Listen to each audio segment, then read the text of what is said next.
días, El Salvador. Qué placer enorme nuevamente volvernos a reencontrar en este espacio de entrevista al punto con Sergio Méndez. Como todas las mañanas, una entrevista más que impresionante, una entrevista de corte internacional.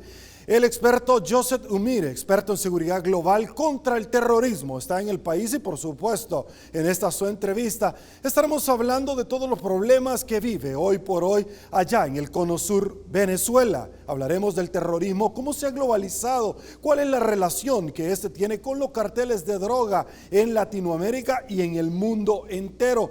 Hablaremos un poquito del Islam porque está íntimamente relacionado Hezbollah en el financiamiento que Venezuela ha sostenido sobre estos grupos. Esta mañana, señores, imperdible. Aguántame un ratito. Primero saludo a Mr. Donald, porque mañana tras mañana hace posible el primer segmento de la entrevista al punto con Sergio Méndez. Dale a tu paladar un gusto dulce en Mr. Donut. Donas de moca, donas de fresa, donas de chocolate. Solo en Mr. Donut, la gran variedad. Presenta.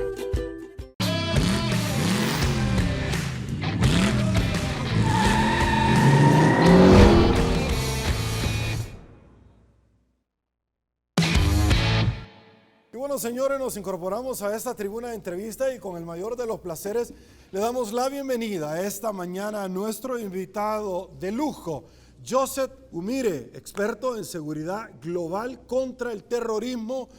Un placer tenerte en tu país. Gracias por acompañarnos. Bienvenido en Al Punto. No, un placer, gracias por la invitación y es un gusto estar en El Salvador. Joseph, la primera pregunta de rigor ciertamente es, ¿qué te trae al país? En este caso estoy por la invitación de la asociación MIS, que me invitó para dar una charla sobre la presencia de Irán y Hezbollah en América Latina. Ok, ahora, sin lugar a dudas, su trayectoria ha sido sumamente impresionante. Yo he tenido la oportunidad de leer su hoja de vida y lejos de que adicionalmente usted es hijo de padre boliviano nacido en Estados Unidos, ¿cierto? Sí, correcto. Pero ha desarrollado una carrera muy impresionante en términos de seguridad global contra el terrorismo y otros hechos que están íntimamente ligados, conexos a esto.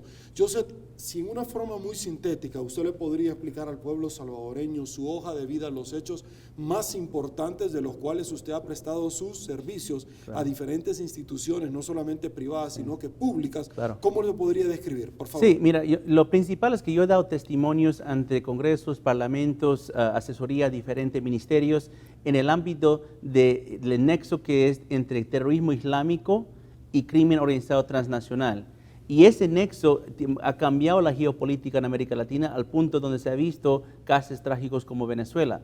El caso de Venezuela es una extensión de los conflictos de Medio Oriente.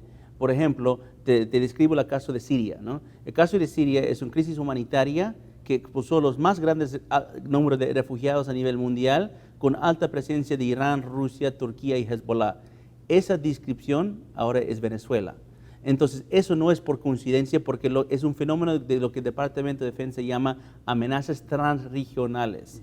Las amenazas hoy en día de crimen organizado y de terrorismo no solo funcionan en una parte del mundo, funcionan por todo el mundo y se conectan. Entonces, eso mismo es lo que yo estoy aportando a diferentes gobiernos para que entiendan cómo funciona la amenaza. Ahora, debo de preguntarte, porque lo que tú acabas de establecer realmente, muchas personas lo pueden ver muy lejano, pero está más cerca de lo que se imaginan. Bueno, no hay nada más cercano que Venezuela ahorita en toda América Latina. Esa crisis que ha huido 3 millones de refugiados es solo empiezo de lo que va a empezar por una trágica tiempo de muy duro que puede subir a 6 millones de refugiados, 8 millones de refugiados. Y si ves los desastrosos efectos que hizo guerra civil en Siria con Europa, eso puede pasar a nuestro propio vecindario. Y bueno, está pasando con nuestro propio vecindario y eso es al propósito para algunos actores globales que quieren destabilizar América Latina para deslegitimizar a Estados Unidos. Ahora, Joseph, una cosa, yo he escuchado al ente bicameral, yo he escuchado a muchos senadores, valga la redundancia, del Senado de los Estados Unidos, referirse puntualmente en que Estados Unidos debe tomar cartas en el asunto, es decir, dejan abierta la posibilidad de una intervención militar, si es el caso. Sin embargo, Joseph, si me equivoco me corregí, porque ese es mi análisis, y tú que estás obviamente como un asesor del más alto nivel, una cosa es la posición del ente bicameral de un senador y otra cosa es muy diferente la posición de la administración, en este caso del presidente de los Estados Unidos, Donald Trump, ¿cierto? Sí. ¿Cómo lo ven cada uno desde su punto de vista? Mire, yo creo que lo primero que hay que entender es la única facción que quiere una guerra, una intervención estadounidense en Venezuela es el propio régimen de Nicolás Maduro. Ellos quieren proporcionar una guerra, ¿por qué? Porque la situación económica es un desgaste y ellos necesitan avanzar su revolución, exportar refugiados a toda América Latina para que puedan destabilizar otros países. Entonces la guerra lo está buscando Irán. ¿Y que mandar remesas a Venezuela No. y ser otro brazo económico No, para mira, sostener? la Alianza Bolivariana, que era una alianza por ¿Cómo no? más que 10 años, que está fugado de más que 9 países, pero Ok. principalmente Cuba, Nicaragua, Bolivia, Venezuela y Ecuador en su momento. Esa alianza, más que una alianza política económica, es una alianza construida para destabilizar América Latina por sus potencias globales. ¿Cuáles potencias globales estoy hablando? Irán, Rusia y China. América Latina simplemente tiene 3 problemas y son esos 3: Irán, Rusia, China. Son los mismos conflictos que Estados Unidos está enfrentándose en Asia-Pacífico, en Medio Oriente, en Europa. Se ha transportado a América Latina mediante la Alianza Bolivariana. Entonces es una estrategia de geopolítica de ellos para avanzar sus intereses de imperialismo. Entonces el único que quiere esta guerra, sinceramente, es el gobierno de Maduro y quieren provocar esa guerra chantajeando a Estados Unidos. Y te aseguro que el presidente Trump no tiene ningún plan de invadir Venezuela, atacar Venezuela, pero tampoco vamos a esperar a que Venezuela destruya completamente todo su país y mata más a sus ciudadanos y encarcela más de los políticos. Y ojo, el presidente legítimo interino de Venezuela, Juan Guaidó, si el presidente Maduro o cualquier persona del gobierno de Venezuela trata de tocar al presidente interino Juan Guaidó, va a haber consecuencias. ¿Qué puede suceder? Mire, yo creo que ¿Qué clase de consecuencias más allá de las que ya hemos visto, donde se les congelan cuentas a los miembros de este régimen dictatorial en Venezuela? En Estados Unidos se les niegan las visas, hay embargos comerciales. ¿Qué podemos esperar más allá? Porque pareciera que eso, simple y sencillamente, yo sé, con mucho respeto, no está dando resultados. Sí. No, yo estoy completamente de acuerdo. Yo creo que las sanciones económicas y todos los efectos diplomáticos y esfuerzos diplomáticos que se hizo tampoco han funcionado. Y eso creo que es parte del problema, porque hay una falta de análisis de lo que es la real poder del régimen de Maduro. Y ese poder viene no dentro de Venezuela, pero viene del exterior. Como te estaba diciendo, para mí la solución a Venezuela no va por dentro de Venezuela. La solución a Venezuela va por las conversaciones que se va a tener que hacer con Irán, Rusia, China y principalmente ahorita Turquía. Turquía tiene muchas inversiones que se han incrementado durante los últimos 2 años, principalmente en el sector de oro. Y el presidente Erdogan tiene pensado venir a Venezuela para tratar de negociar una salida al conflicto de crisis, pero yo no creo que eso va a funcionar, sino es que hay un tipo de manipulación.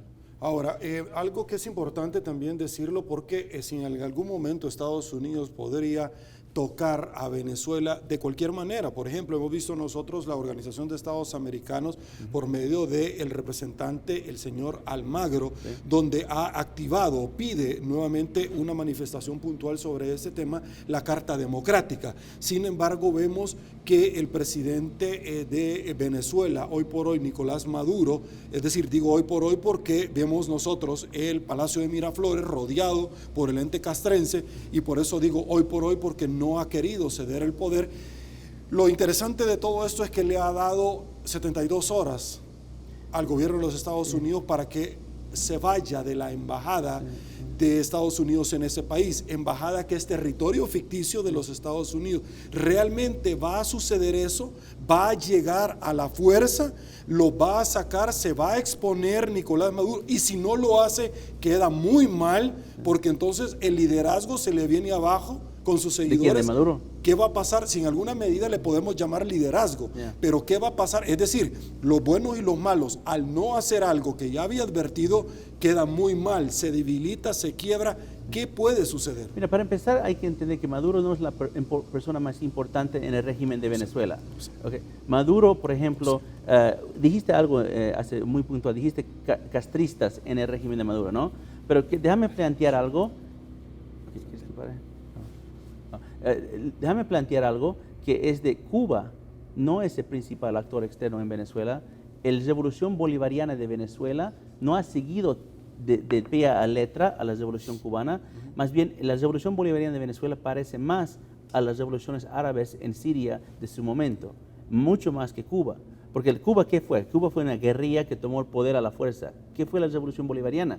fue una infiltración de los militares para usar las elecciones y manipular. En el mecanismo electoral democrático. Correcto. ¿Y quién hizo eso ¿Fue un anteriormente? caballo de Troya para ti? Un caballo de Troya. ¿Y quién les enseñó ese caballo de Troya? Ese caballo de Troya fue fundado con el partido Baas en Siria cuando Gabriel Abdel Nasser fundó el movimiento pan-árabe socialista. Eso es el origen del poder de la revolución bolivariana. Por extensión, Nicolás Maduro no es la persona más importante, es Tarek El-Aissami, el expresidente. ¿El que está detrás de él? No solo detrás, encima, alrededor. Él es la persona que maneja la economía, servicios de seguridad, el petróleo, el oro, y él es el principal nexo con Turquía, Rusia y Irán. Ahora, pero son sus aliados, pero dentro de Venezuela la persona más importante, no porque lo señaló a una persona que antes conducía un autobús del transporte público de pasajeros, y que lo hizo Hugo Chávez, la persona más importante que articula todo esto y que quisiera ser el presidente, ¿no es Diosdado Cabello la persona más importante? Porque es una falta de conocimiento de la estructura que existe en Venezuela. Todos miran a Venezuela como las lentes de un mundo occidental. Quieren ver el presidente, vicepresidente, ministros. Venezuela ya abandonó ese plan democrático hace mucho tiempo atrás. Venezuela tiene una estructura cívico-militar criminal, donde los que están en cargo de Venezuela más bien son locales, son los militares comandantes que tienen encima lo que se llama REDIs, regiones de desarrollo, los locales gobernadores y los narcotraficantes que manejan esas mismas zonas. Esa pirámide tiene una estructura que está bajo el mandato de Tarek El-Aissami, no de Diosdado Cabello. Diosdado Cabello es influente y tiene un gran aspecto sobre particularmente la parte de las Fuerzas Armadas. Sin embargo, la persona que tiene las conexiones por sangre internacional es el señor El-Aissami. Por eso hay que mirar con mucho cuidado sus últimos movimientos, que acaba de viajar a Turquía a reunirse con el presidente Erdogan, y esas son las estrategias que está desarrollando el régimen. Esa falta de conocimiento sobre la esencia de la revolución bolivariana es lo que nos falta a no saber cómo solucionar la crisis de Venezuela. Hasta que entendemos la fuerza de la revolución, nunca lo vamos a poder solucionar. Ahora, vimos ese viaje a Estambul que ciertamente realizó. Ahora, mi pregunta es bien de pronto profunda, por cuanto muchas personas podrían decir, mire, el islamismo, Irán, ¿por qué quiere estar con una presencia notable desde este lado? Yo te podría en algún momento, Joseph, decir, bueno, Vladimir Putin, el hombre fuerte, el de Rusia, que anteriormente estableció una sucesión con Medvedev y posteriormente llega nuevamente con una transición al poder, que quiere tener un pie como lo tiene Estados Unidos en Europa, acá en América Latina, y que es obviamente un aliado pero muy importante de Venezuela. ¿Tú crees que la seguridad nacional de Estados Unidos, ya que tú lo has planteado, que está en entredicho, tú crees que Estados Unidos puede accionar sin antes hablar con Rusia, llegar a un acuerdo con sus aliados para que no se vayan a meter, más aún cuando tú ves que Irán, por ejemplo, y estos países del Islam, Hezbollah, han manifestado puntualmente que Israel no merece vivir e Israel es socio de Estados Unidos? Porque esto tiene unas dimensiones impresionantes. No solamente estamos, es decir, hay una simbiosis. Este vecindario que nosotros tenemos, lo que haga uno le afecta a los demás. Correcto, sí. Mira, yo creo que simplemente hay que ver a los países que están reconociendo lo que son los dos presidentes en Venezuela. Si miras a los países que están reconociendo el presidente interino Juan Guaidó, ves al mundo democrático que defiende los derechos humanos y que le gusta mantener un paz en el orden mundial. Si miras a los países que están respaldando a Nicolás Maduro, son los países que violan derechos humanos, antidemocráticos y buscan conflictos a nivel internacional. Entonces tenemos que mirar, Venezuela nos está demostrando que el mundo está dividido y en esa división es muy peligrosa porque pueden entrar más conflictos y hasta guerras. América Latina no ha conocido estos conflictos hasta el momento porque eran muy lejanos en Ucrania, en Corea del Norte, en Siria, en el Medio Oriente, pero este conflicto se han sido transportados acá. Ahora, los principales aliados que tenemos en la región ahorita, en este momento, son el Grupo de Lima. El Grupo de Lima, menos México, ha reconocido a Nicolás Maduro y creo que cualquier acción que hace Estados Unidos va a ser en consulta primero, antes que todo, con el Grupo de Lima. ¿Cuál es la importancia que el Grupo de Lima, que no lo ha reconocido anteriormente y que de hecho la elección dijo que no gozaba de legitimidad, y de hecho Nicolás Maduro dijo que todos aquellos que apoyaran al Grupo de Lima simple y sencillamente iban a ser encarcelados y perseguidos? ¿Cuál es la trascendencia de que este grupo no reconozca a Nicolás Maduro? Bueno, prácticamente le quitaron toda la legitimidad en la comunidad internacional de Nicolás Maduro, pero te digo sinceramente, yo no creo que a Maduro le importa la legitimidad que viene del mundo occidental. Él ya tiene sus respaldos de sus grupos, los países que acabo de mencionar, y yo creo que ellos están buscando ese tipo de conflicto. Ahora, yo pienso es que dentro del grupo de Lima tenemos que tener un subgrupo de países que son muy, muy cercanos en el campo de inteligencia. En Estados Unidos tenemos un concepto que se llama los 5 ojos de inteligencia. Somos 5 países que compartimos inteligencia de una forma muy fluida y mayor. Es Canadá, Inglaterra, New Zealand, Australia y nosotros, ¿no? Ese es el nivel de inteligencia que necesita para combatir las amenazas que existen como lo que existe en Venezuela. Venezuela comparte su inteligencia con Corea del Norte, con Siria, con Irán, con Rusia a nivel fluido, pero los países latinoamericanos no hacen eso. Se necesita un 5 ojos para América Latina, 5 países que se van a empezar a usar la inteligencia para combatir las amenazas. Hasta que eso pase, siempre vamos a que hay un grupo de limas y acuerdos políticos, no hay el nivel de cooperación necesario para atacar esta amenaza tal como se enfrenta. Ahora, he visto, Joseph, a varios dignatarios reconocer al nuevo presidente, el presidente ya proclamado de Venezuela. Uno de ellos es el presidente de Francia, que lo hemos visto en las últimas horas abiertamente decirlo.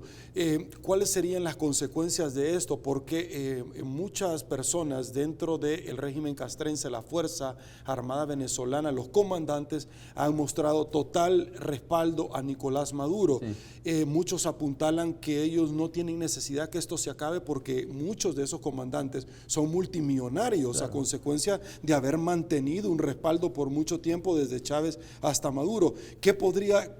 ¿Cuál es el desenlace que tú, con esa experticia, con ese olfato, tú podrías prever que va a venir tarde o temprano? Yo veo 3 escenarios pasando en Venezuela, ¿ya?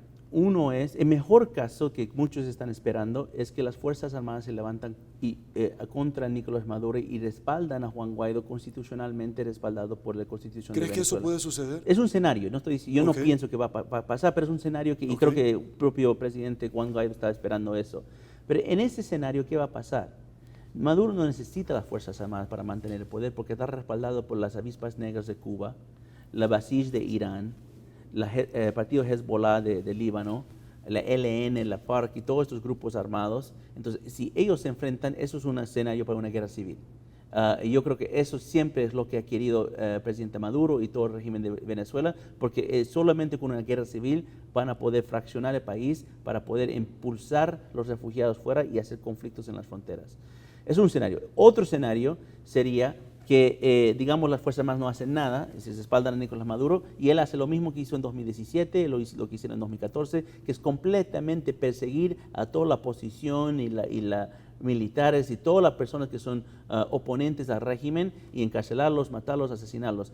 Pero la situación es distinta ahora, porque yo creo que en esa situación puede hacer lo que quiere hacer interno al país, pero no va a poder tocar a Juan Guaidó, porque Juan Guaidó está reconocido por muchos otros países y creo que una acción de Nicolás Maduro contra Juan Guaidó es un acto de guerra. Joseph, te tengo que interrumpir porque me llama muchísimo la atención cuando tú decís no va a poder tocar a Juan Guaidó.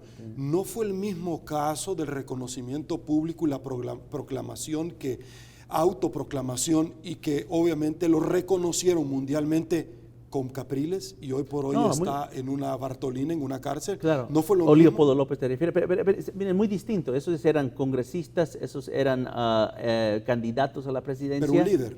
Eran líderes, hay muchos líderes. María Corina Machado es un gran líder en Venezuela. Yo tuve el gusto de entrevistarla acá. Hay muchos líderes en Venezuela, pero no estamos hablando simplemente de un líder, estamos hablando de alguien que tiene un base legal en las normas internacionales sobre ser un reconocimiento oficial de la comunidad internacional. Es muy distinto. Por ejemplo, en cualquier día de hoy uno puede acusar o encarcelar o pelear con un congresista, un diputado que es un líder de su propio país, pero eso no tiene una reacción en las normas internacionales. Pero si atacan a un presidente que es reconocido por otros países, eso es un acto de guerra en lo que se llama las leyes de guerra, lo que se respalda a nivel internacional. ¿Eso sí podría traer aparejada consecuencia de una intervención militar?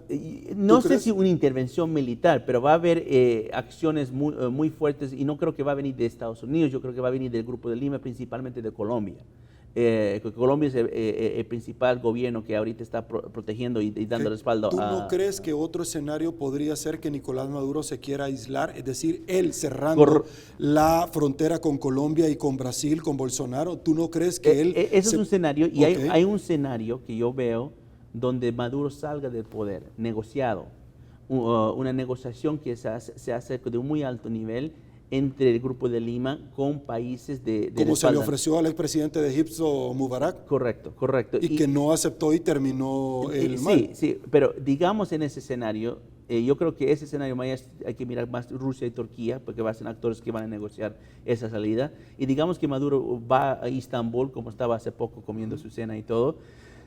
En esa salida no cambia mucho tampoco, porque Maduro se va, el régimen se queda y la revolución avanza. Por eso te retiro para todos los televidentes que entienden que la revolución de Venezuela no es simplemente Nicolás Maduro, es toda la cúpula de poder que tienen y narco, ¿cómo se llama? Cívico-militar criminal, y también tiene sus lazos en otros países de América Latina. Tienen lazos en Nicaragua, tienen lazos en Bolivia, y esos son otros conflictos también que se están empezando a levantar que van a causar mismas consecuencias de Venezuela. Tenemos que ser muy, muy inteligentes. Esto es una guerra asimétrica. Esto no se va a ganar con fuerzas armadas. Estados Unidos puede invadir a Venezuela, pero no va a solucionar el problema.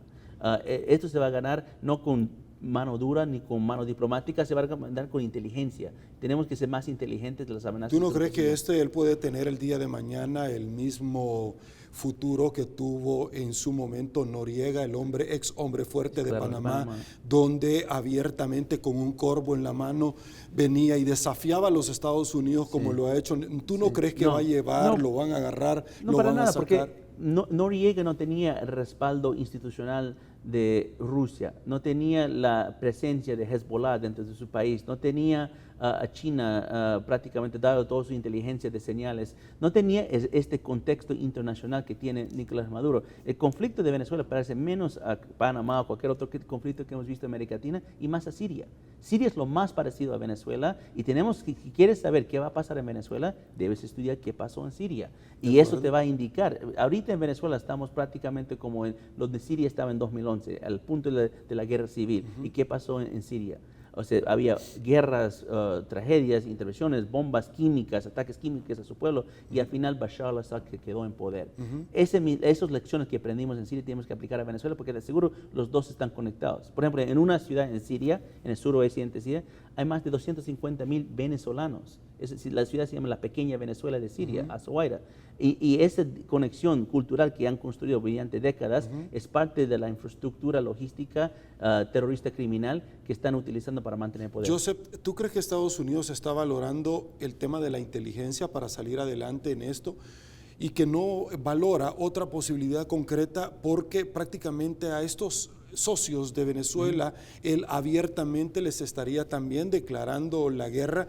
Yo estuve hace unos 2 meses, como lo he estado varias veces, en la ciudad de Nueva York, y Estados Unidos, luego de aquel atentado, ya no volvió, del 9/11, ya no volvió a ser el mismo, y obviamente una simbiosis para nosotros. Correcto. Ver ese escenario dantesco, pírrico, que de pronto se dio luego de estos atentados, y ver que las 2 Torres Gemelas ya no están, pero sí un monumento, hay un museo donde tú ves los hierros retorcidos por el calor en la parte de abajo, como tú sabrás. ¿Tú crees que Estados Unidos aprendió una lección en aquel entonces en ya no resolver este tema por medio del arsenal bélico, sino que por un movimiento de inteligencia de Estado? Me gustaría decir que sí, me gustaría decir que aprendimos la lección, pero yo pienso que estamos luchando mucho con eso, porque lo que pasó el 11 de septiembre, ese trágico ataque a mi país, cambió completamente la geopolítica de nuestra perspectiva. En realidad, la política exterior de Estados Unidos debería ser menos enfocada en Medio Oriente y más enfocada en América Latina, pero cualquier persona que hace política en Estados Unidos sabe que América Latina es casi la última página de las noticias, la última punto de una conversación. No hemos puesto una prioridad en América Latina por más de 20 años. ¿Se ha descuidado América Latina? Completamente, nos hemos descuidados de América Latina, y yo creo que eso nos costó. Por mucho tiempo nadie quería reconocer a Hugo Chávez como una amenaza. Dijeron que no, es un payaso, o no, está hablando, no, eso es solamente su política. Y era como el Harry Potter, era como el Lord Voldemort, era persona sin nombre, que nadie quería mencionar en Washington. Pero lo que hemos visto, lo que hizo... Sí, era un personaje de ficción, muy probablemente que iba a tener y que se iba a desaparecer. término, yo me acuerdo claro. en reuniones que yo tuve en la embajada de Caracas en ese momento, me dijeron que la embajada de Estados Unidos ha estado aquí antes de Hugo Chávez y la embajada va a estar después de Hugo Chávez. Y lo que hemos visto es posiblemente no. Lo que hizo Hugo Chávez era una revolución muy seria que tenía conexiones con el mundo árabe para conquistar América Latina y cambiar la órbita de lo que consideramos la región. Por ejemplo, el concepto de Gran Colombia es unir a América Latina bajo un concepto geopolítico de destrucción de varios países, incluyendo Colombia. Ese concepto es un modelo de Gran Siria. Gran Siria, Gamal Abdel Nasser y trató de hacer la misma cosa en los años 60. ¿Por qué hay tantos venezolanos viviendo en Siria? Por eso mismo, porque tenían que conectar estas redes para tener esta estructura criminal terrorista. ¿Se han ido para Siria en una forma espontánea o se han ido con estas oleadas Mira, sucesivas de migración? los sirios que llegaron a Venezuela llegaron hace 100 años y 50 años atrás, pero los venezolanos que han ido a Siria y empezó en 98, mayormente en 98, durante cuando empezó la revolución bolivariana a capturar el poder de Venezuela, Hugo Chávez empezó su mandato. Eso es estrategia, no es coincidencia. Entonces, la frustración que yo tengo a veces en América Latina es tratar de explicar la situación como una forma de geopolítica y no simplemente algo muy sencillo de narcotráfico de Cuba o algo que hemos visto en otros países. El día de ayer, perdón que te interrumpa, tuve la oportunidad de conversar hasta Caracas, Venezuela, con Juan Cacique, quien es el representante de un partido muy importante en aquel país del Cono Sur. A preguntas de tu servidor de lo que estaba sucediendo en Venezuela y a dónde iba, tienen una hiperinflación, no una inflación, donde el sueldo de ellos al mes anda rondando los $9 mensuales en Venezuela, una situación peor que la que vive Cuba. Debo yo de preguntarte, si eso es hoy por hoy la situación actual de Venezuela, donde en su momento, y lo voy a decir abiertamente, en su momento hemos visto nosotros a un presidente donde dice que hablaba con pajaritos, donde ahora dice que él ya se transportó al futuro, ya vio que siguen ganando y ha regresado. Un presidente que cuando se le preguntaba que por qué elementos tan básicos como el papel higiénico no habían, y él decía, lo que pasa es que la evolución de Venezuela es tan grande que la gente ahora come más y por eso tiene que ir más al baño.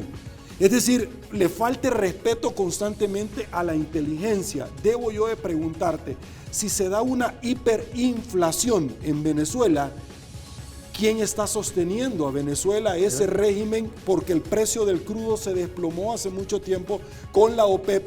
Nicolás Maduro realizaba viajes a todos los miembros de la organización productores de petróleo para subirlo, y no porque se había desplomado por diferentes razones, porque él necesitaba financiarse. ¿Quién lo está financiando además del Islam, además del narcotráfico? ¿Quién? Ahorita en este momento le está financiando Turquía, le está financiando Rusia, le está financiando China, le está dando créditos, le está dando préstamos, le está dando inversión y acuerdos comerciales que cualquier persona económica normal, nadie va a invertir en Venezuela, no hay una inversión lógica de hacer ahí, pero lo están haciendo por razones geopolíticas. Lo que dijiste es muy cierto, es la inflación, ahorita hiperinflación en Venezuela ha llegado a 1.000.000% en diciembre de este año pasado. Los economistas previenen que fines de este año va a llegar a 10 millones de por ciento, que eso ya no he visto. La decaída económica de Venezuela, que ha reducido su economía por mitad en 3 o 4 años, es más rápido esa decaída que cuando cayó el muro de Berlín en la Unión Soviética, de cuando después de la Segunda Guerra Mundial. No hemos visto este tipo de aceleración de una caída económica en mucho tiempo. El día de ayer me llamó y me preocupó muchísimo en esta conversación y con antelación a que nosotros le damos seguimiento a estas noticias, ver donde constantemente la llamada en Skype se caía por el mal internet que ha sido regulado por el gobierno. Me decía este dirigente, el señor Cacique de Venezuela, que han cerrado aproximadamente 36 periódicos, lo que hizo o trató Correa en su momento de hacer en Ecuador cuando no permitía taladrar árboles, y no era un tema de medio ambiente, sino que no permitirles la materia prima que es el papel que es procedente de los árboles. Ahora, ¿cuán importante es tener una libertad de expresión que no se tiene? Hemos visto Caracas Televisión, Caracol, Globo, sí, que han sido ciertamente cercenados.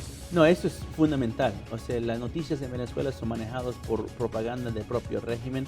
Obviamente hay personas que tienen acceso al internet y que pueden mirar las noticias internacionales, pero no todo Venezuela. Hay mucha parte de Venezuela que las señales no funcionan, que no están conectándose, entonces dependen del mensaje que le dan por radio y otras partes del propio régimen. Eso es una táctica muy vieja, autoritaria, de cerrar los canales de comunicación para poder manejar el mensaje de la forma en que tú lo quieres comunicar. Eso en China, por ejemplo, China no tiene la situación de eso, China continental. Sí, y no tiene la situación de Venezuela en términos económicos, pero sí controlan mucho la información que previene en China. Si cualquier persona viajó a China y se sabe, si entras a Google, no es Google como lo conocemos aquí en el hemisferio occidental, es Google China, es su propia manera de controlar las redes. Entonces el gobierno tiene acceso a todo lo que tú decís. Y eso es una táctica común en gobiernos autoritarios. Por eso te quiero el concepto de que mirar a Venezuela es mirar las alianzas de países que no respeten derechos humanos, libertad de prensa, libertad individual. Y ahora, en este momento El Salvador tiene una decisión, yo tengo entendido que tiene una elección la próxima semana.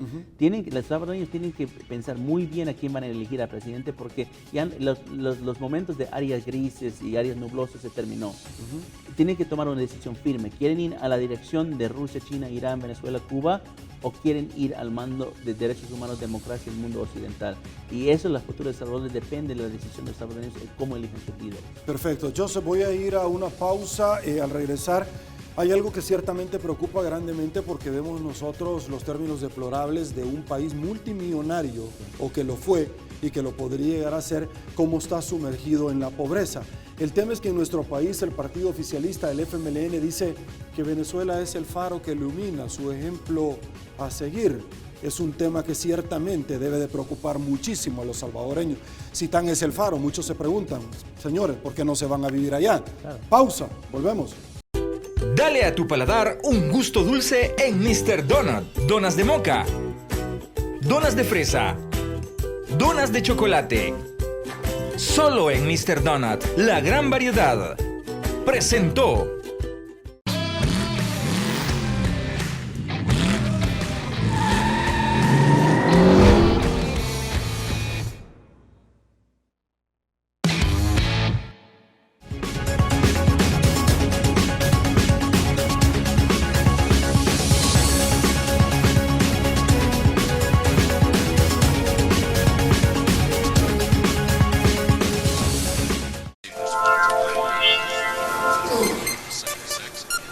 Presidente de la República ordena a los diputados que se... Protestas en el centro capitalino causan sospechas de corrupción implican a alto funcionario de San Salvador. Llegó el periódico digital que no se calla, diario1.com. En Mr. Donut complacemos todos tus antojos. ¿Me das un tamalito y platanitos? ¿Tendrás una cartulina? Bueno, casi todos. Visítanos, Mr. Donut, 24 horas. En Mr. Donut complacemos todos tus antojos. Hola, me das plátano, huevos y frijoles. Y no tendré una calculadora científica. Bueno, casi todos. Mr. Donut, 24 horas.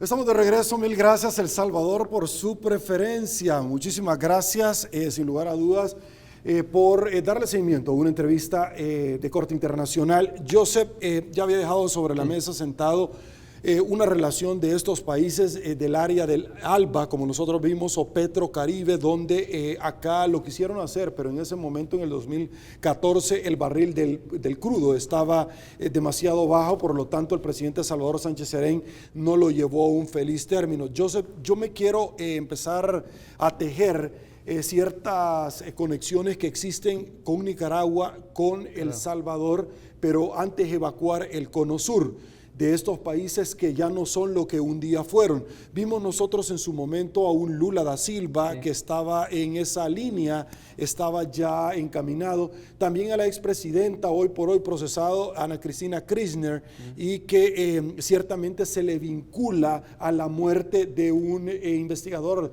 de la Fiscalía, que nosotros le decimos acá, y que se le vincule porque lo estaba investigando. Me quiero detener en Argentina, en Buenos Aires, por cuanto tú tuviste mucho que ver en esa investigación como experto que tú eres allá en Argentina para de una u otra forma dar luces de ese entramado donde la presidenta ocupó el aparato del Estado para quitar a los cabos sueltos, podríamos decir, aquellas personas que le estorbaban y que la estaban investigando. ¿Tu opinión? No, mira, ese caso que se menciona es un caso de un fiscal que se llama Alberto Nisman.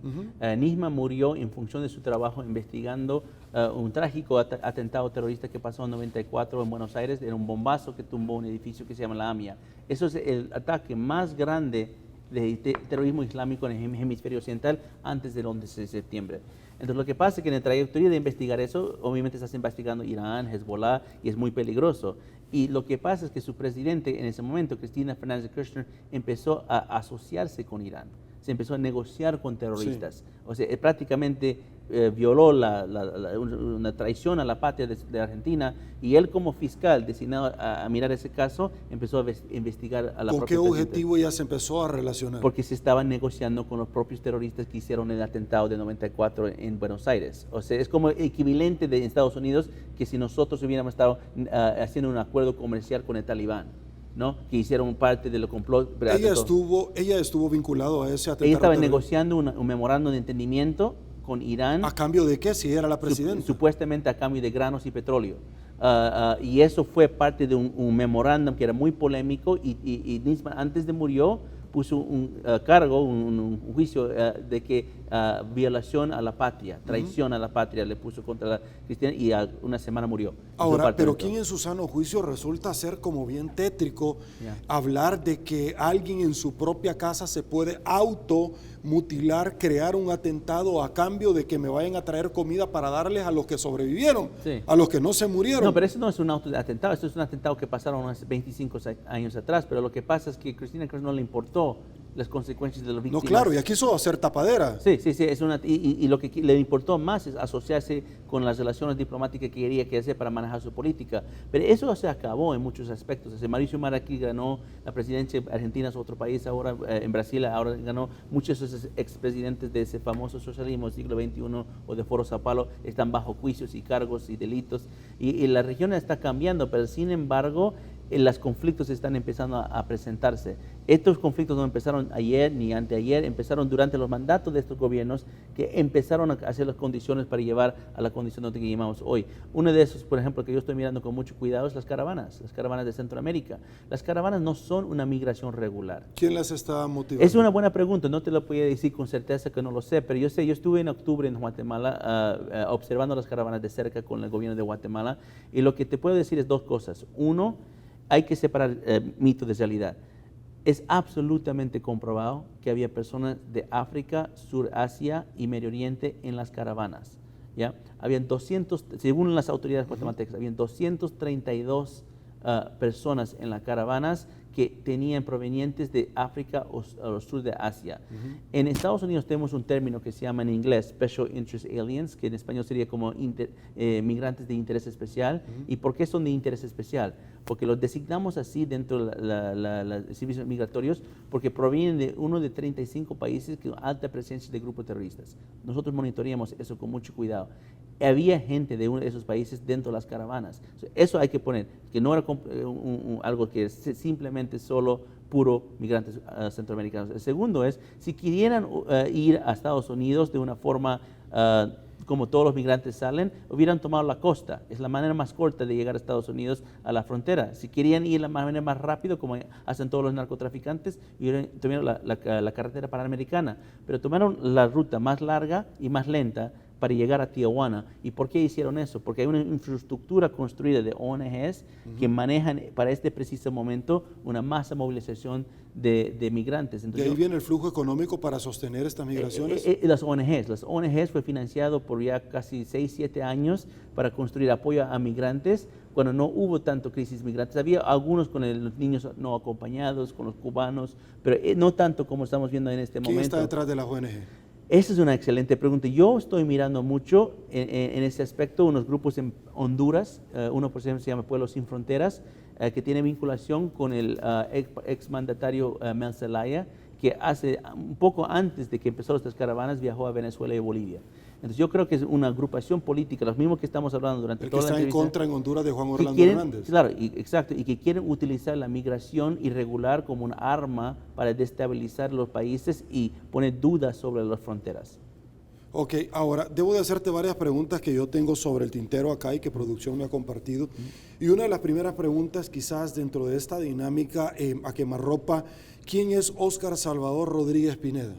Bueno, es un señor que tiene muchas vinculaciones con Irán, que fue reclutado por los servicios de inteligencia de Irán, que más bien su nombre musulmán es Mustafa al-Salvadori, representando a Salvador, y él ha vivido en Irán por una trayectoria que creo que 5 años, ha estudiado mediante un clérigo en Irán que se llama Moshe Rabbani, y Moshe Rabbani es el autor intelectual del bombazo de Buenos Aires, lo que estamos hablando del caso de ese Nisman.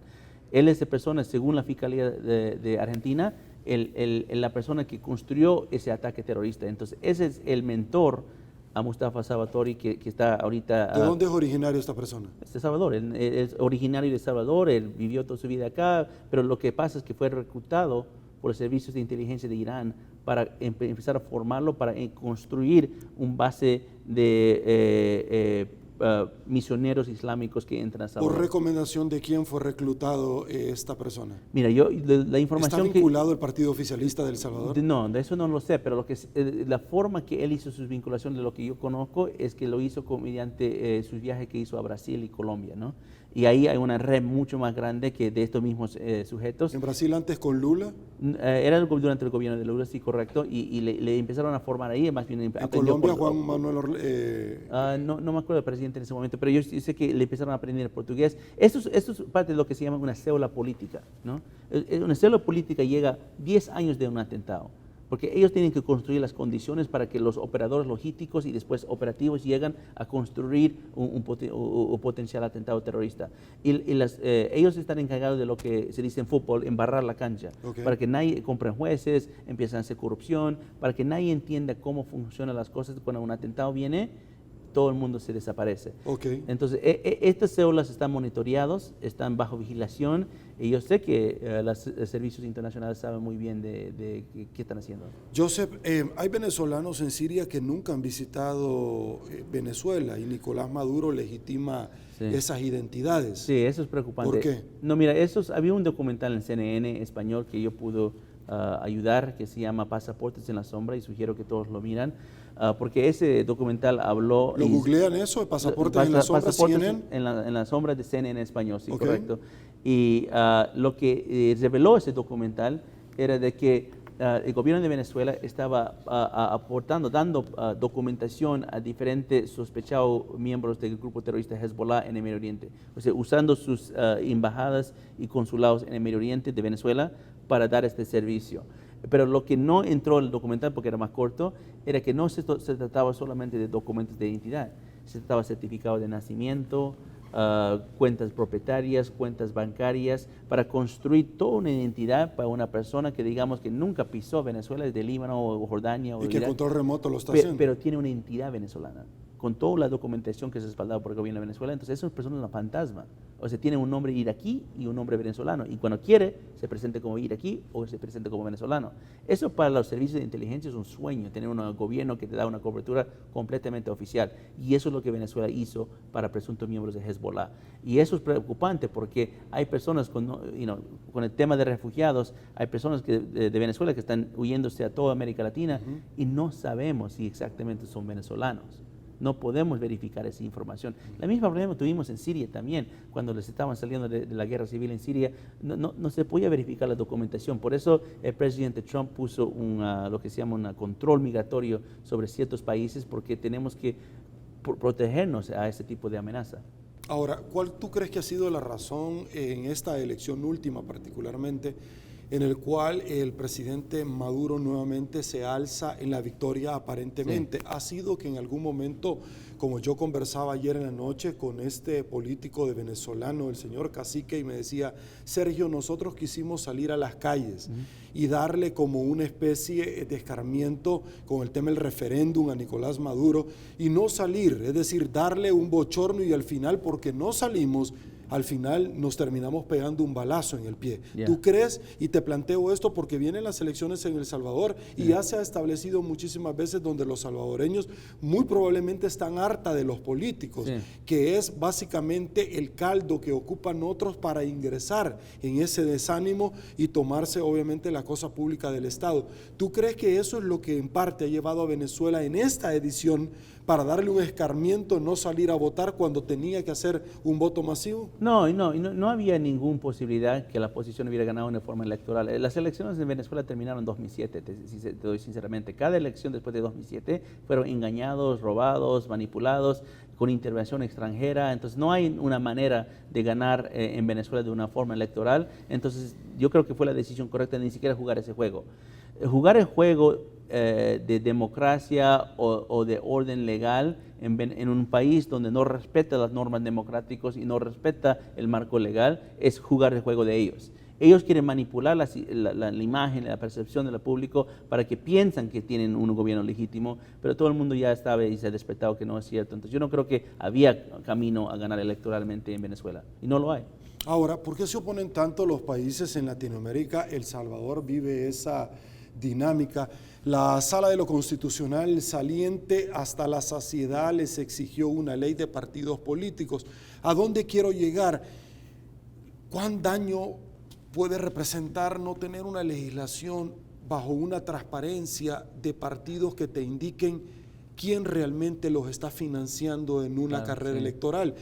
Voy precisamente por lo que tú acabas de decir. Nosotros no tenemos un control, los partidos se ponen de acuerdo herméticamente porque ahí son amigos, partner, para no dar a conocer. No sabemos si de pronto grupos islámicos como estos también están financiando partidos políticos en El Salvador. No, este es un punto importante que también en mi país hemos tenido mucha polémica sobre esto, que es el financiamiento de las campañas políticas. Y ha habido reformas durante los años 96, 98 de reformar el marco legal, la legislación, para poder más transparencia y requerimientos de todos los partidos políticos que tienen que reportar el financiamiento recibido durante la campaña.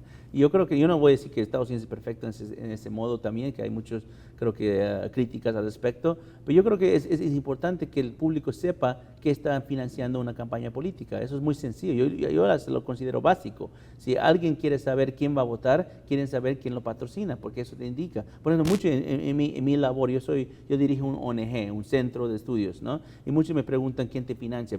Hay propaganda en internet que dice que el gobierno de Estados Unidos me financia o la CIA me financia, pero los documentos que tenemos en mi ONG están por ley requerido de estar reportado a lo que se llama IRS, la fiscalización de Estados Unidos. Cualquier persona en cualquier momento puede googlear y buscar quién financia a mi centro, y es completamente transparente. Son fundaciones e individuos que son parte del mundo filantrópico. Ese tipo de transparencia se necesita para tomar decisiones. Entonces yo lo veo muy importante. Ahora, ¿cómo ves tú que en el tema de la migración sucesiva que se ha estado dando, las caravanas, el presidente Donald Trump ha arremetido particularmente contra El Salvador, Nicaragua y Guatemala en no querer de una u otra forma detener estas migraciones? Y lo que pasa es que, Joseph, hay que ser honrado, estas migraciones se han dado durante muchísimos años atrás, pero no en la envergadura que hoy por hoy se están dando.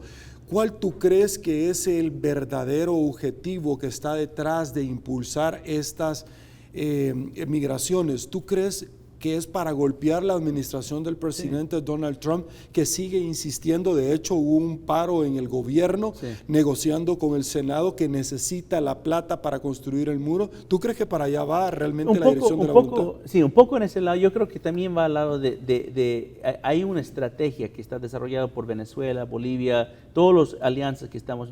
Por cierto, tienen un nombre, se llaman la Fuerza Multipolar. Ellos mismos se llaman así.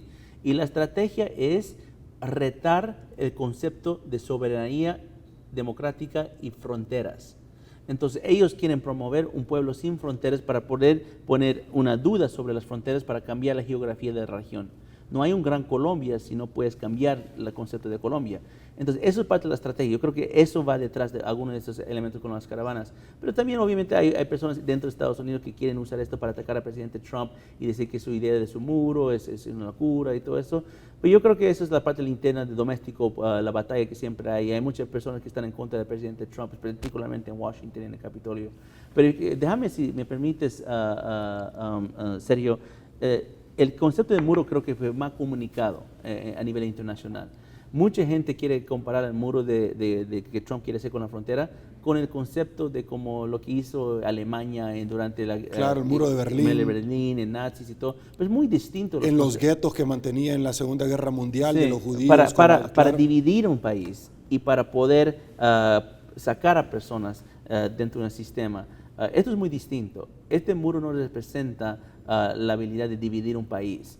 Este muro representa un simbólico representación del concepto de fronteras soberanas. ¿Y por qué eso es importante? No se trata ni siquiera de migración ilegal o de narcotráfico, pero te aseguro que el muro no va a parar en narcotráfico.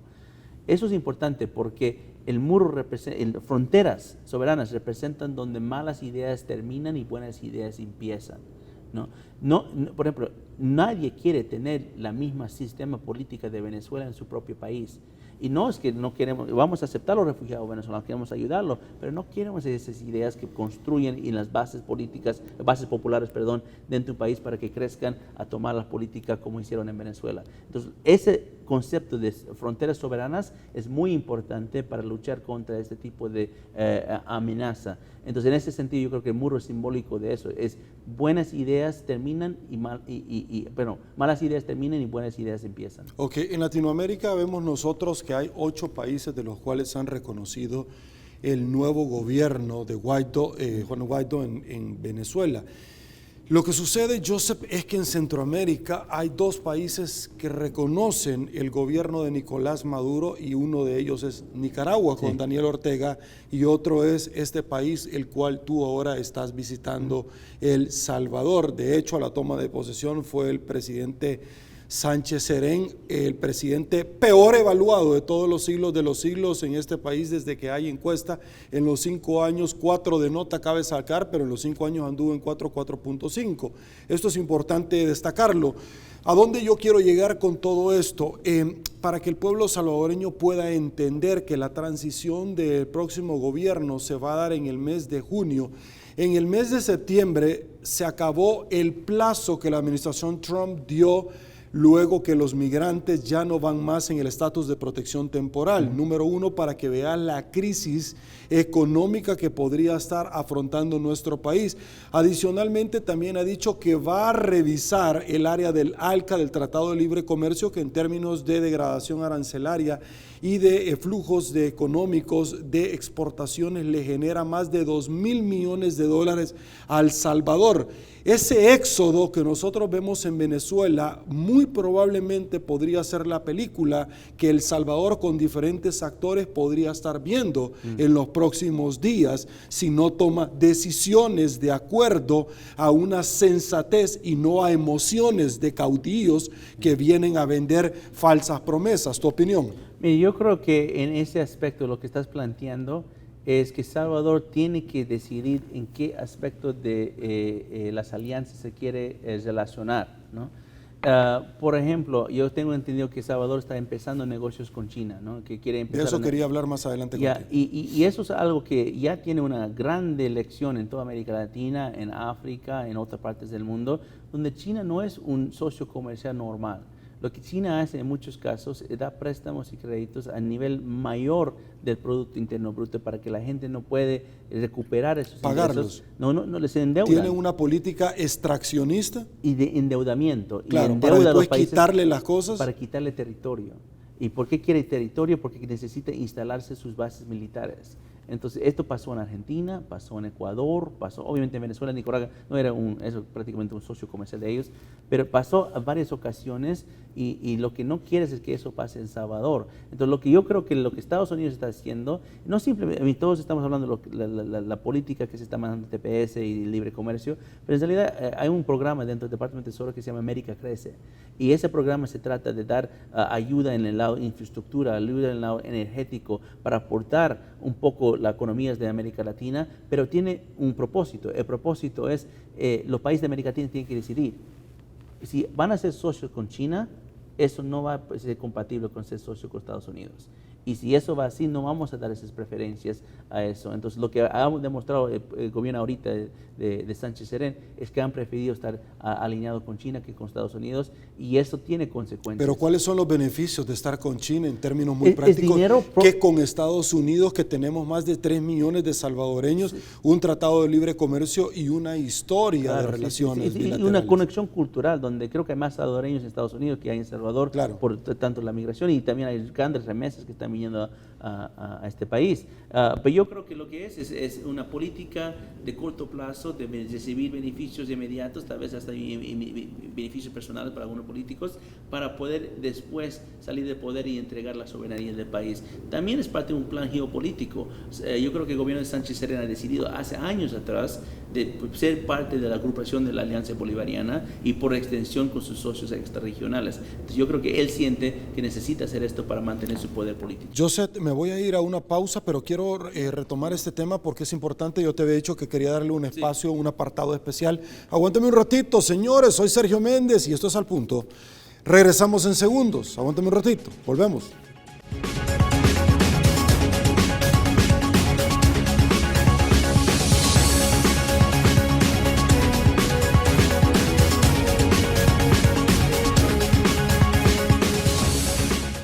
Cualquier momento es perfecto para dejarse llevar por una rica tentación.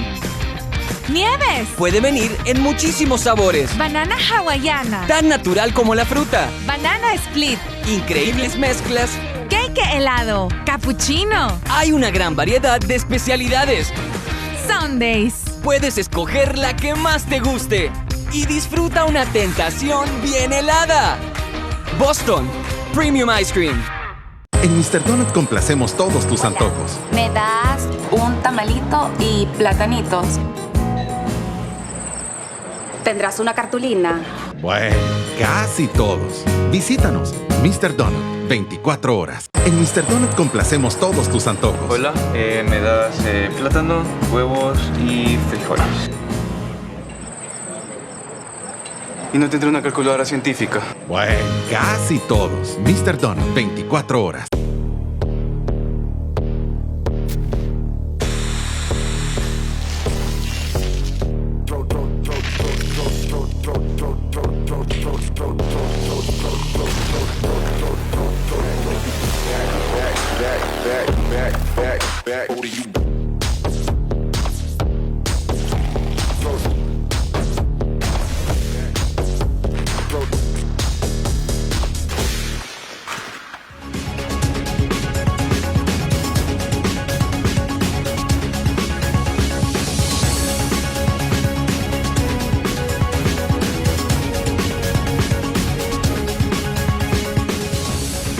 Estamos de regreso, mil gracias El Salvador por su preferencia, señores.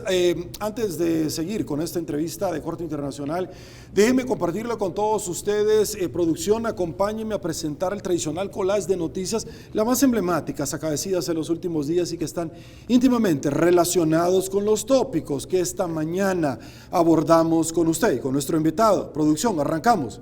Dice así. FMLN respalda apoyo del gobierno salvadoreño de Nicolás Maduro, lo que me refería anteriormente. Joseph Arena, PCN y PDC votan a favor de respaldo de Juan Guaidó como presidente interino de Venezuela. Gana FMLN, Cambio Democrático y el diputado no partidario votaron en contra. Maduro acepta el plan de diálogo propuesto por México y Uruguay para superar la crisis en Venezuela. De eso vamos a hablar porque planes han habido un montón y solamente sirven para dilatar el tema, nada más.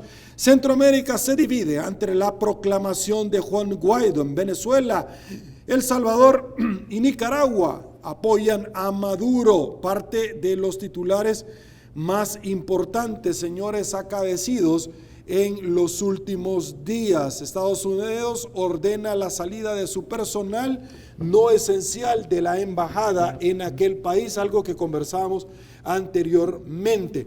Estamos hablando de un hecho donde se le dice a la embajada de los Estados Unidos, que ya abordamos, retírese de acá, cuando la embajada, los consulados, buques, aeronaves son constitutivos de territorio ficticio de aquel país. Por lo tanto, tener una intervención es como tenerla al mismo gobierno de los Estados Unidos, y habrá que esperar. Número uno, quiero ir al tema de China, que yo le dije a usted que es importante. Yo he tenido la oportunidad de conversar varias veces, la última vez con el ex embajador de El Salvador en Washington, René León, que por 14 años nos representó tremendamente en aquel país de las barras y las estrellas. Hablando de este tema, bueno, fue la persona que negoció el Tratado de Libre Comercio, la persona que negoció el TPS, el estatus de protección temporal, entre otras prerrogativas como el primer compacto de la MSC, y sentó las bases para el Asocio para el Crecimiento, el Partnership to Grow. Hablando con él sobre el tema de China, es un tema sumamente importante por cuanto recuerdo que él planteaba la política extraccionista de China continental desde la ruta de seda hasta El Salvador. ¿Por qué el Golfo de Fonseca? ¿Por qué el Puerto de la Unión, que resulta en un elemento axiológico, un elemento que tiene mucha relevancia con los intereses geopolíticamente hablando en términos de seguridad nacional para los Estados Unidos? Y él planteaba algo que yo quiero, urge, y es imposible no hacerlo, traerlo a la mesa. Y él planteaba: Sergio, hay una resolución de la Haya que no permite un elemento diferente en la zona, en este caso como China continental, y esta resolución, por cuanto se debe de establecer que cuando el gobierno de El Salvador rompe relaciones con China-Taiwán, Taiwán es el único país en el mundo que tiene un tratado con Estados Unidos de intervención militar en caso que él esté en peligro. Vea usted qué importante lo que yo le estoy planteando, porque China continental hace unas semanas le dio un ultimátum a Taiwán y que lo iba a invadir si era necesario.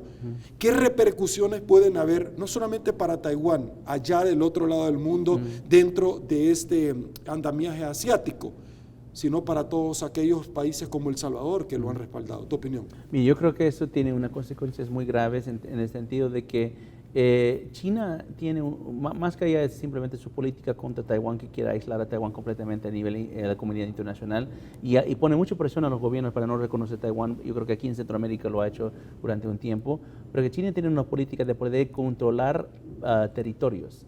Y eso es muy importante en su postura de cómo se está avanzando, porque en África, en Asia Pacífico, en el sur, en las islas del sur de Asia, China está poniendo anexos a diferentes territorios para poder tener una presencia militar. Y esa presencia militar va hasta física, hasta espacio, en el ámbito de fuera del planeta. Y todo eso tiene que ver muchas veces con preparaciones militares para poder cambiar el órbito de la confrontación con Estados Unidos.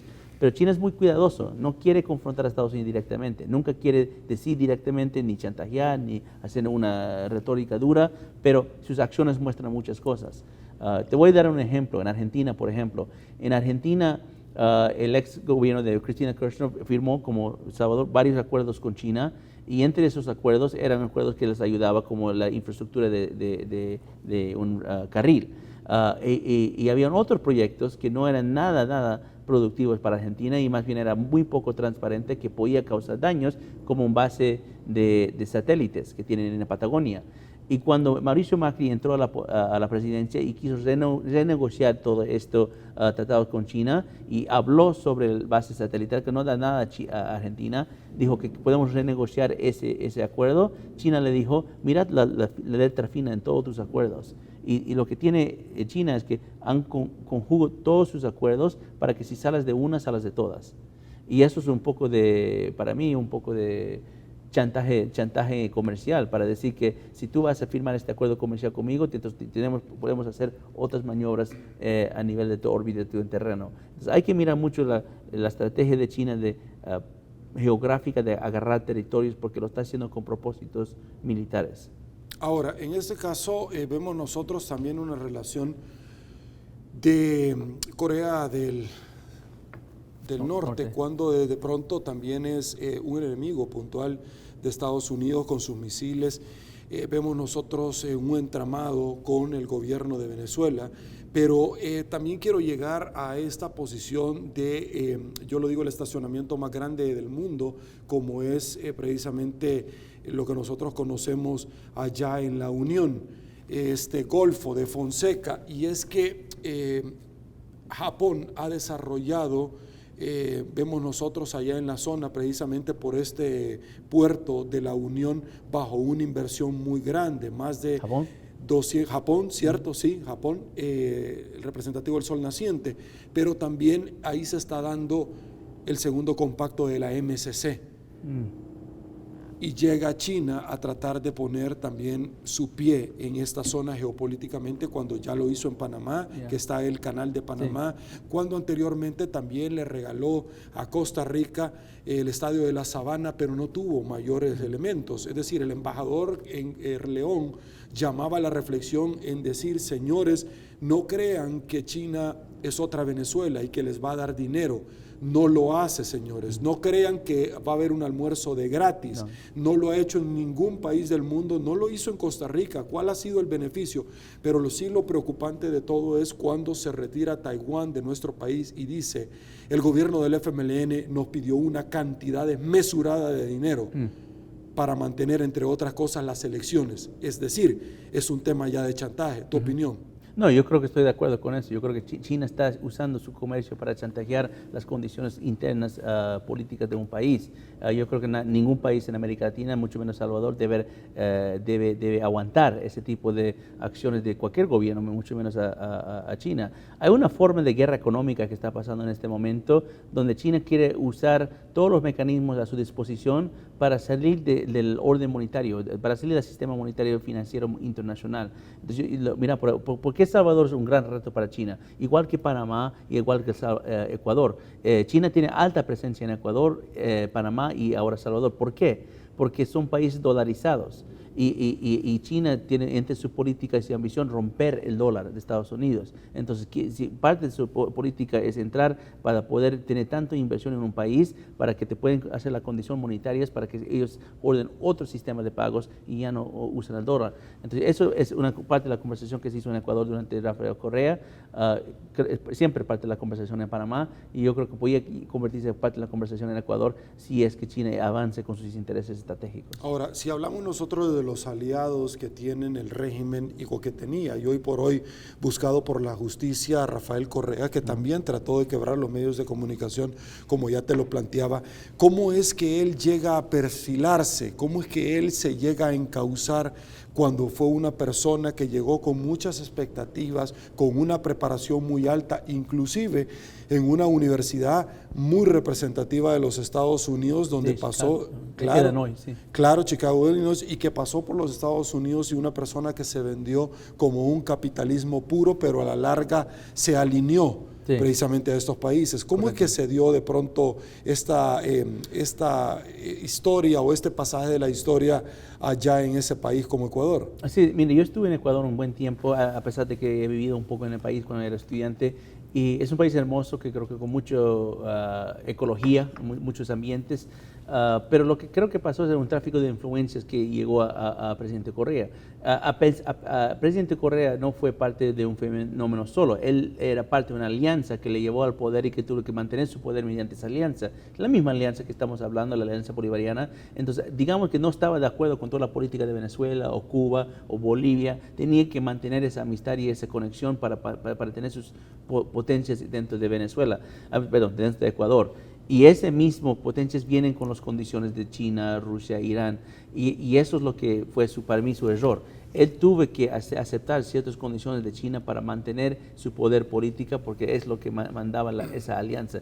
Trabajan más o menos como una pandilla, o sea, no son una alianza normal de libre comercio o un grupo político, o sea, son una alianza que más o menos por ejemplo, cuando Ecuador negociaba con algún país, es como estabas hablando, no solo con Ecuador, pero estabas con Corea, estabas hablando con Chávez, con Morales, con Ortega, con Castro.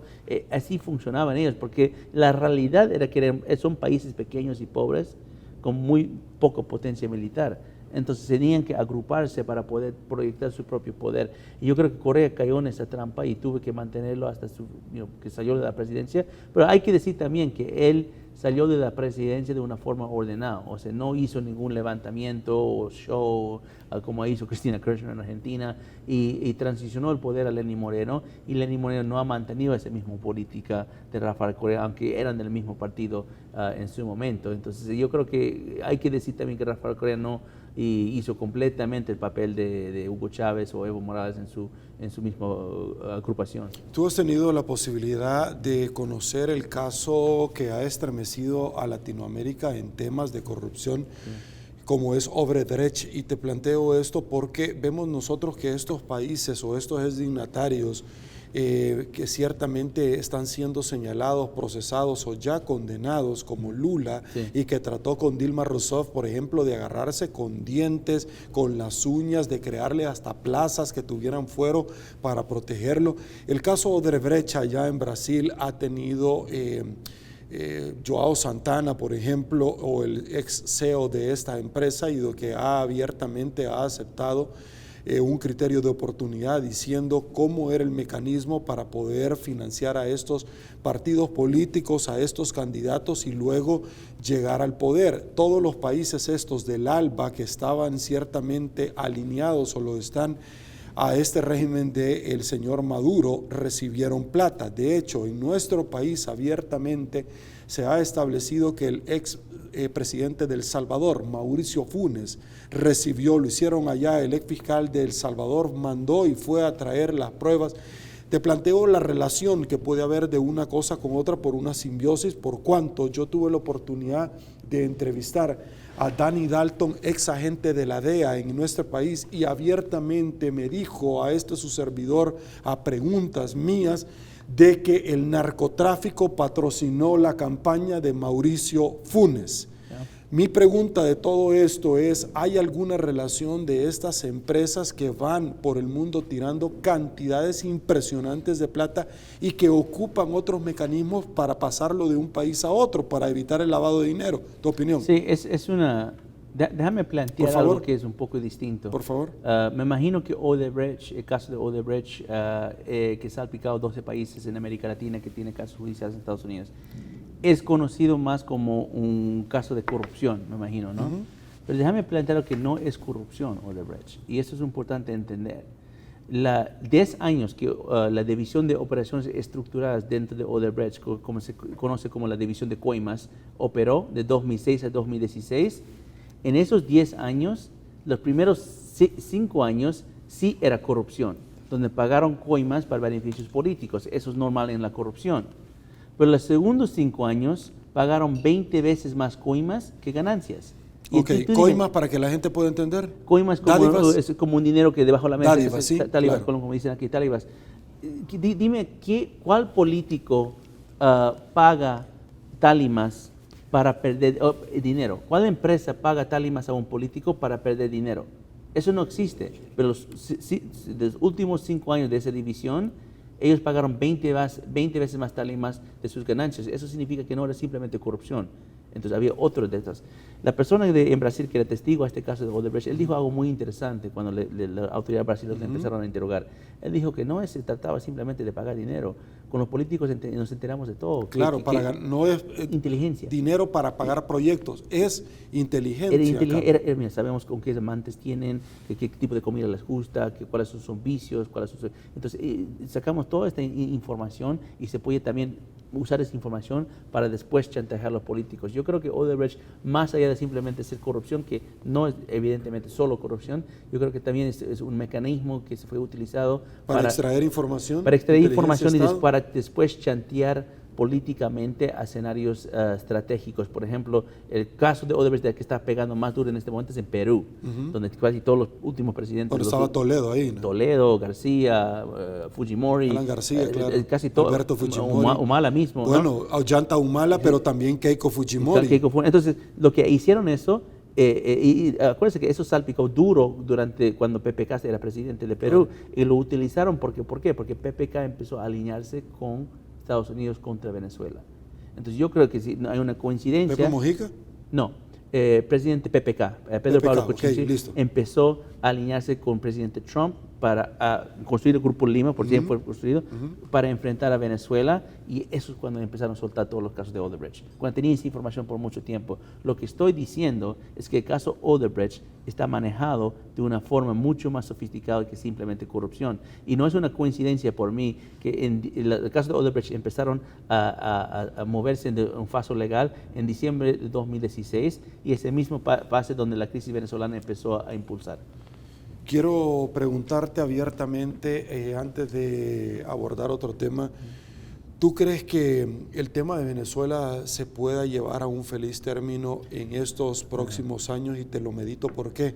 Porque dentro del colegio electoral yo tuve la oportunidad de entrevistar cuando estaba en los comicios electorales en Estados Unidos y analizar, por ejemplo, toda la dinámica, cómo se elige. El presidente Donald Trump se impuso frente a Hillary Clinton, precisamente en el estado de la Florida, que fue determinante. En este estado está asignado más que todo por gente latina, por aquellos cubanos o venezolanos, y él tiró sobre esto dos cosas. Uno, yo no vengo 4 años, voy a una reelección nuevamente y quiero ganarla para terminar un proyecto que, como la Constitución dice, solamente pueden ser 2 periodos. Y esto yo lo voy a hacer, y una de las propuestas de una de las de las promesas que él tiró es el tema de Venezuela. Sí. Y él lo necesita para poder buscar la reelección y decirle a sus opositores, incluyendo al interior de su mismo partido político, que le dieron la espalda al inicio, lo hicimos. ¿Tú crees que Venezuela tiene los días contados para retomar las sendas de la democracia? Mire, yo no veo ninguna salida fácil a Venezuela. Yo no creo que haya una salida corto ni algo que va a pasar rápido. Yo creo que esto va a tomar mucho tiempo, y creo que la comunidad internacional se está despertando a la seriedad de la crisis que es ahora conflicto en Venezuela. Ahora, poniendo la parte de Estados Unidos en la política doméstica, la reelección, las elecciones vienen en 2020, ¿no? Y hay personas que y nunca he visto esto en toda mi vida, tanto odio contra el presidente Trump. O sea, odio a nivel personal casi, especialmente en Washington. Y yo creo que hay personas que quieren ver a Cuando Trump. tú me dices personas, me estás hablando de políticos. American Citizens, también líderes prominentes en el mundo entero. ¿A eso te estás refiriendo? No, yo me refiero a miembros del Congreso, yo me refiero a la política doméstica. La política doméstica de Estados Unidos. Y también creo que los ciudadanos también. Estamos muy polarizados en Estados Unidos en ese ámbito. Y lo que me llevo, a donde estoy yendo, es que yo creo que hay gente que quiere ver a Trump fracasar en Venezuela, porque quieren decir que él fracasó en Venezuela como Bush fracasó en Irak. Y quieren usar eso como un elemento de campaña para destrozar su imagen. Para golpearlo. Exacto. Pero esto tiene consecuencias muy graves, porque los que van a sufrir son los venezolanos. Los que van a morir son los venezolanos. Entonces yo no creo que nadie debe manejar esto como una situación política. Venezuela no puede ser una parte de una conversación política electoral. Venezuela es una amenaza a la seguridad regional, y eso no tiene discriminación demócratas, republicanos o cualquier partido. Sí, es un tema de nación. Es un tema de nación, y es un tema de seguridad nacional, de humanidad. Okay. Entonces yo creo que todos tenemos que ponernos de acuerdo en esto y dejar de tomar a Venezuela por privilegios políticos. El presidente Trump ha hecho más por Venezuela que cualquier otro presidente en los últimos 20 años. El presidente Bush tuvo que enfocar en Medio Oriente, el presidente Obama prácticamente negoció con Cuba para los propios mismos cubanos que han respaldado a Venezuela. Para mí era muy tonto hacer una reconciliación diplomática con Cuba y ni siquiera pedirles que salgan de Venezuela como una parte de esa negociación. Entonces yo creo que Trump ha enfrentado este reto y lo está tomando, pero es muy difícil. Yo espero que él sea mucho más prudente y que no simplemente busque soluciones fáciles a Venezuela, porque si él sigue los consejos de hasta la propia gente de su partido, le va a llevar a una intervención militar y guerra, y eso no es una buena idea. Joseph, en nuestro país nunca habíamos visto que un embajador fuera llamado a Washington, como ha sucedido con la embajadora Names hoy por hoy, que ya adelantaron que ella ya no va a seguir. Viene un ex agente, un Eagle de la CIA, acá, que tiene un mensaje inequívocamente. Mi pregunta de todo esto es, ¿tú crees que la crisis en Venezuela se ha agudizado y la llegada de China continental al país porque Estados Unidos descuidó el patio trasero que es Centroamérica? Yo creo que había muchas políticas fracasadas a nivel internacional. Parte de eso fue América Latina, y yo creo que el cálculo que Estados Unidos, y no solo me refiero a los políticos, el estadounidense común no entiende la importancia de América Latina, y es un poco, es un error estratégico, porque de todos los conflictos que se están enfrentando en el mundo, te aseguro que no se puede ganar en ninguno si no se gana en América Latina primero. Entonces, si no hay paz y prosperidad en América Latina, se va a fracasar en todo el mundo. Y eso creo que es algo que no solo los políticos de Estados Unidos tienen que entender, pero también los ciudadanos. Y eso es algo que creo que se puede fortalecer con la conexión que tenemos con un país como Salvador. Ok, este es un tema ciertamente cíclico que vimos nosotros, el asentamiento en su momento de años de bonanza en Venezuela, donde repartía lo que no era de ellos a muchísimos gobiernos, incluyendo petróleo, claro, a El Salvador, y que estos fueron trasladados a otros lugares como los Panama Papers, que nosotros conocimos en paraísos fiscales con pago, triangulación, que no necesariamente iban al pueblo venezolano, sino que a las arcas de ciertas personas que dirigen o que tienen influencia en ese país de Sudamérica. Muchos, Joseph, incluyendo El Salvador, está con los dedos cruzados porque pareciera que es un efecto dominó. Si cae Venezuela y recobra la democracia, automáticamente va a caer Daniel Ortega, automáticamente va a caer el gobierno de El Salvador, y podríamos nosotros tener a una persona que ha sido catalogada como un verdadero delincuente, saqueador en este país, como lo es Mauricio Funes Cartagena, hoy por hoy asilado en Nicaragua como el ex vicepresidente de Guatemala y exigido por la CICIG en Guatemala, que también está inquilino en Managua. Debo de preguntarte, ¿cuál es tu opinión cuando el presidente Morales le dice la CICIG no va más porque lo está investigando a él, a su hijo y a su hermano? ¿Tu opinión? Yo no entiendo, mira, yo creo que la CICIG tiene una buena reputación en Washington y tuvo un buen fundamento cuando empezó, pero yo no entiendo lo que pasó en los últimos años, porque la CICIG empezó a ir detrás de personas políticas con que no tenían tanto que ver con los casos de más grande corrupción que hay en el país. Por ejemplo, ahorita se están persiguiendo los hijos y las familiares del presidente Morales, pero no se están mirando los otros políticos que están involucrados con narcotráfico. O más allá, no se está mirando a la corrupción que existe en el sistema migratorio de Guatemala, que ha prohibido la entrada de personas de Medio Oriente. O sea, Guatemala es un punto estratégico en el mundo de contraterrorismo, porque todas las personas que quieren repasar por Centroamérica y entrar a México tienen que pasar por Guatemala. El propio presidente Morales ha dicho en una conferencia en Washington que ellos mismos, las autoridades de seguridad de Guatemala, han podido detener a más que 100 personas vinculadas o sospechados de terrorismo. Entonces, lo que yo digo es, ¿por qué CICIG no está investigando esos casos que son mucho más preocupantes que una persona que, no sé, que hizo una corrupción de finanzas, de que son campaña. importantes también. Que son importantes, pero estamos hablando de terrorismo. Eso mata gente, eso explota bombas, eso destroza sociedades. No estamos hablando de simplemente una persona que se aprovechó y ganó un poco de dinero. Es importante, pero debe manejar el equivalente de la ley para investigar los casos más importantes. Ahora, la CICIG arranca, yo tuve la oportunidad de conversar en su momento con el vicepresidente de Guatemala, don Eduardo Stein, que fue el impulsor de la CICIG.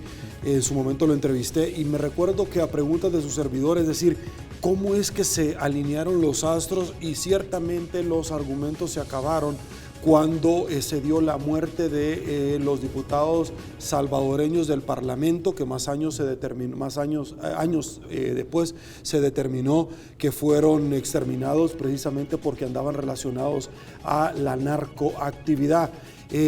Algo que fue lamentable porque luego los policías, que era un crimen organizado de la administración del presidente Berger, fueron trasladados al infiernío, a la cárcel de máxima seguridad. Ahí nuevamente fueron exterminados luego de haber matado y haber tratado de quemar la evidencia. Y fue insostenible, pero el crimen organizado permeó al inicio la CICIG porque tampoco investigaba nada. Trataron de comprarla hasta que llegó Iván Velázquez y la ex fiscal Telma Aldana, que han hecho un papel tremendo. Pero lo que pasa es que empezaron a tocar a empresarios de ese país, en el caso conocido como La Línea, que hay empresarios salvadoreños también vinculados, y parece que no les gustó al poder económico activo que financia presidentes, y ahí decidieron acabar con este organismo internacional. Bueno, puede ser parte de eso. Mire, como te digo, yo creo que la CICIG empezó con buenos fundamentos e intenciones para acabar con la corrupción, tal vez no acabar, pero para neutralizar un poco la corrupción que existe en Centroamérica y particularmente en Guatemala. Pero lo que yo digo es que, y esto es algo que tenemos que pensar en una forma metódica, de quién revisa quién inspecta a los inspectores, ¿no? ¿Quién va a mirar las personas? ¿Quién supervisa a los que supervisan? Correcto.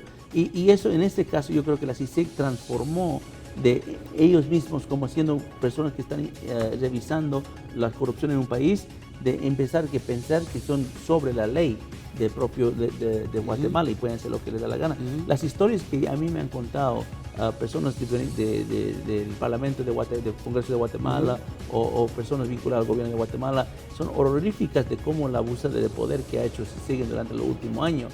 O sea, entrando a negocios diciendo tenemos que tener todos tus papeles y todo sin ningún respaldo de un juez o algún tipo de sistema judicial. O sea, es como extrajudicial las formas que están investigando. Entonces esas cosas no pueden pasar porque pueden ser abusados. Las propias personas que tienen que investigar corrupción pueden volverse corruptos si no hay un tipo de mecanismo que les vigila.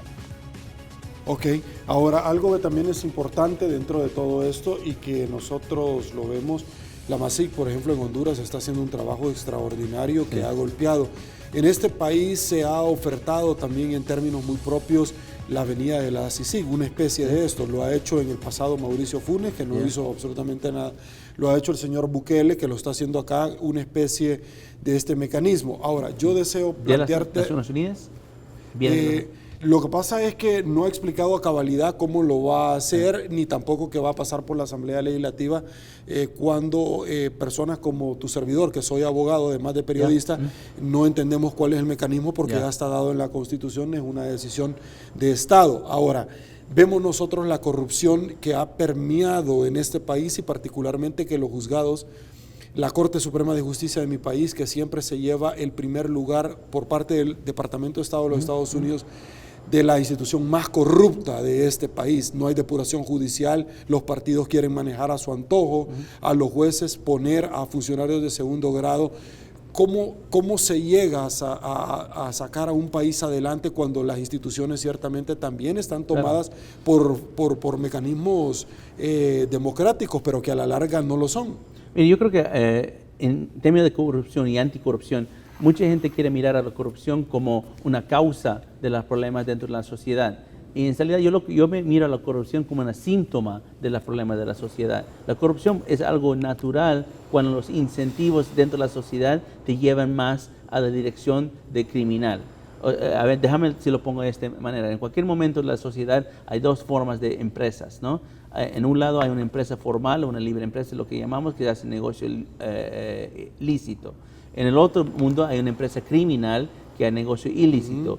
Pero cuando los incentivos dentro de un país te llevan más a la dirección de predación de las empresas criminales, superan el nivel de producción. Y eso es importante porque las personas, yo creo que muchos que se meten en el mundo de corrupción y narcotráfico, eso ni siquiera tienen eso planificado, pero es más rentable porque empezar un negocio le trae tanto burocracia y tanto control de gobierno que no le da una actividad rentable de empezar un negocio, se van al camino de corrupción. Listo. Creo que hay que cambiar las incentivas económicas para poder acabar con la corrupción, porque yo lo veo como un síntoma de la falta de sistema económico. Listo, aguántame un ratito, pausa señores, volvemos. Me voy a despedir ya.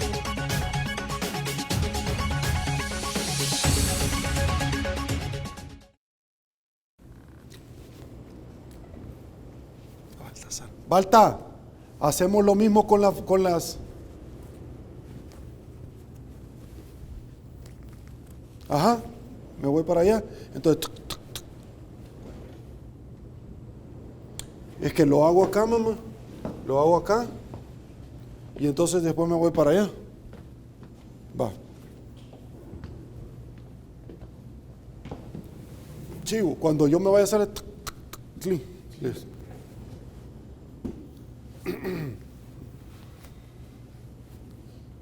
Joseph Umire. Sí.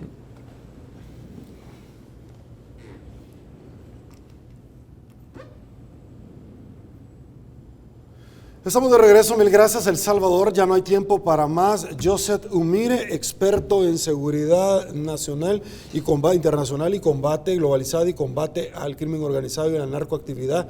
Muchísimas gracias por habernos acompañado a esta tu casa, muchísimas gracias y bienvenido a El Salvador. No, Sergio, fue un placer, gracias por la conversación, muy excelentes preguntas y saludos a toda la televidencia de El Salvador, es un gusto estar en su país y buena suerte en las elecciones que vienen la próxima semana. Perfecto, lo esperamos pronto. Así es. Gracias. El Salvador, soy Sergio Méndez, yo me desplazo, muchísimas gracias por habernos acompañado de principio a fin en una entrevista de corte internacional para conocer temas que son no solamente de actualidad, sino que son muy, pero muy importantes para nuestro país por la simbiosis, la relación que existe con nuestro país y el mundo entero.